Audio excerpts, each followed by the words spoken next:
Choice தான்.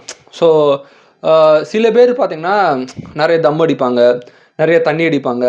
சில பேர் இந்த மாதிரி செக்ஸ் சம்மந்தப்பட்ட விஷயங்கள் வந்து நிறைய விஷயங்கள் எக்ஸ்ப்ளோர் பண்ணணும்னு ஆசைப்படுவாங்க.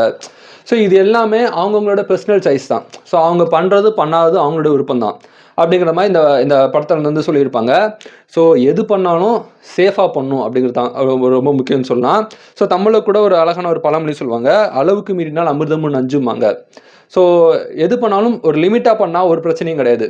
பட் ஒரு எக்ஸ்ட்ரீமிஸ்ட் நம்ம மாறும்போது அதுதான் மிகப்பெரிய பிரச்சனையில் வந்து முடியுது. நோய் வருது, அதிகமாக சரக்கு அடிக்கிறது, அதிகமாக தம் அடிக்கிறது, இந்த செக்ஷுவலையும் பார்த்தீங்கன்னா ஓவராக மஸ்டர்பேட் பண்ணுறது, இல்லை ஓவராக வந்து நிறைய பேர்கிட்ட போய் கண்ட மணிக்கு பார்க்குறவன்னு சொல்லிட்டு அந்த மாதிரி பண்ணுறது, என்ன சொல்கிறது, இந்த மாதிரி ஓவராக பண்ணும்போது பார்த்தீங்கன்னா உடம்புல நோய் வந்து நம்ம லைஃபே வந்து ஸ்பாயில் பண்ணிக்கிறோம். ஸோ எதுவுமே ஒரு லிமிட்டாக இருந்தால் தப்பு இல்லை அப்படிங்கிறத பார்த்தீங்கன்னா ஒரு நிதர்சனமான ஒரு உண்மைன்னு வந்து சொல்லலாம்.